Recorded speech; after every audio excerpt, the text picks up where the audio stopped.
right, guys. So today we're going to talk about putting a spin on homeopathy. So I wanted to ask the question, who is actually putting a spin on homeopathy, right? So there are different factions within homeopathy. There are the classical homeopaths, there are the progressive homeopaths, eclectic ones, psychoanalytics, esoterics, the star sign homeopaths, and I could go on and on. The question is, who is actually putting a spin on homeopathy? As in, what do we mean by that? As putting a spin, as in distorting homeopathy or taking it in a direction which for some kind of personal benefit, right? That could be financial benefit, or that could be running a cult, right? Or that could be professional accomplishment, or gaining status within the professional homeopathic community. Those are all reasons why people put spin on things. That's the reason why the media puts spin on things, or the people, the powers that control the media. That's the reason why they put a spin on everything. That's the reason why cult leaders put a spin on everything. So spin is very good for all kinds of purposes: control, financial, as I said, financial gain, all kinds of things. It's spin. Spin is great. It's an amazing tool. You can do wonderful things with spin. So that's the question I want to ask today: is who is actually putting a spin on homeopathy? Okay, because it's not a secret that I belong to the faction of the classical homeopaths. Let's put that in quotes, right? Because it's kind of a euphemism for real homeopathy or scientific homeopathy, or down to earth, common sense, no schizo homeopathy. Okay, that's basically what it means. Let's be honest. Okay, if we want to be honest. So the classical homeopaths are often accused of putting a spin on homeopathy, right, by the other factions. By the way, if you belong to another faction, you can come on my channel and we can have a dialogue. Would be nice to initiate dialogue on this. For some reason, none of you ever want to do that. So we get accused of spinning homeopathy, or saying that we have the only we know how to do correct homeopathy, and we want to tell everyone the right way. We want to force this some kind of contrived way of doing homeopathy onto everybody else.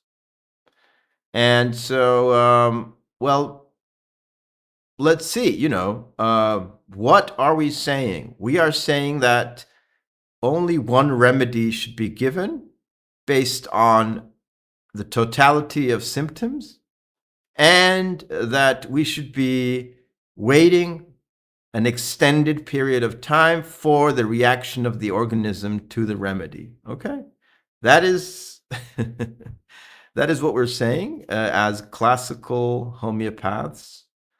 And so the other factions within homeopathy are saying that that is putting a spin on homeopathy. Okay, so it's I don't know how that's putting a spin on it, right? So we're just saying wait a long time, give one remedy at a time, and take into account all the characteristics of a patient holistically, not just characteristics, all information about a patient, take everything into account. So that's not spin, okay? That is not spin. Spin is distorting something ideologically or lying, right? Distorting the facts.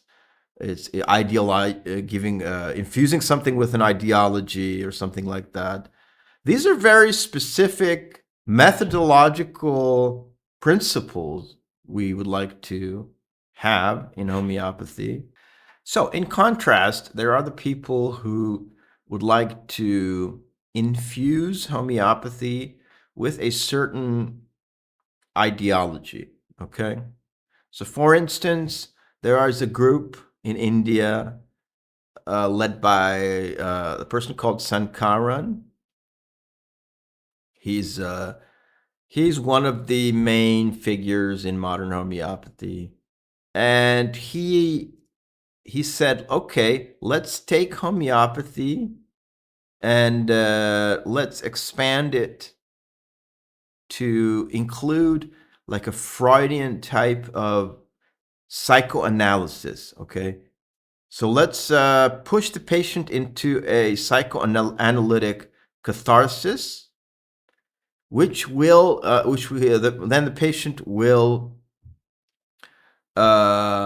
it's going to extract the essence of the patient psychologically, and once we have that essence, we can narrow down the remedy much better than based on the traditional symptomological information we find in classical homeopathy.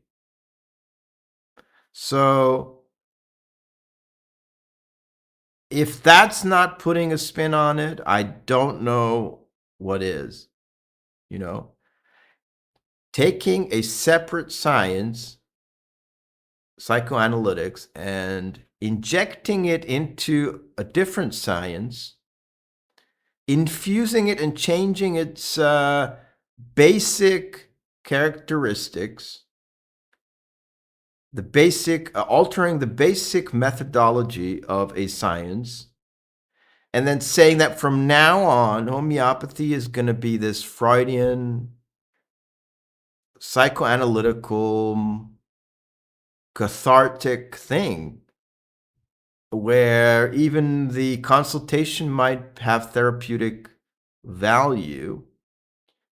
So we're taking a science and altering the homeopathy didn't have this. Okay, so until Sankaran came in, homeopathy didn't have this. We had none of this in homeopathy. And Sankaran came in and he said, from now on, homeopathy is going to be like this. Okay. And everybody accepted it. Now it's considered to be fact that homeopathy works like this. So you tell me, is that putting a spin on it, right? Is that putting a spin on it? I think it is, right? I compare that to our spin. We are saying that give one remedy based on all the information about the patient and wait a long time.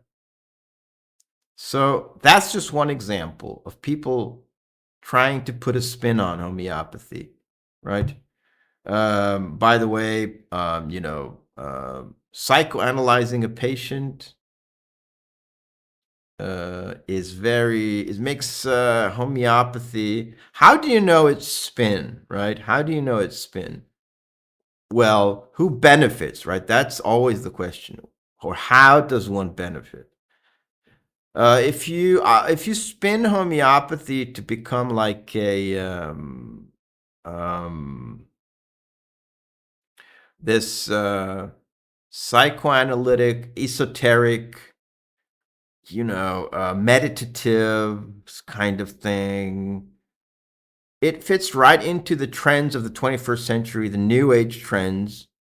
It meshes perfectly with this new age ideological movement or revolution or whatever you want to call it, which is which is extremely popular. People just eat it up. People love it, right? There's it's basically serving marketing purposes. People are gonna be drawn much more to homeopathy. You're gonna have a base of a bigger market where you can sell your services. It sounds better. Yeah, people are going to be more willing to study homeopathy. It sounds much better. It sounds much easier. It makes more sense, kind of, to a certain type of person. If you are, going through this psychoanalytic catharsis all the time, it's trendy, it's edgy, it's great, right? So it's serving marketing purposes.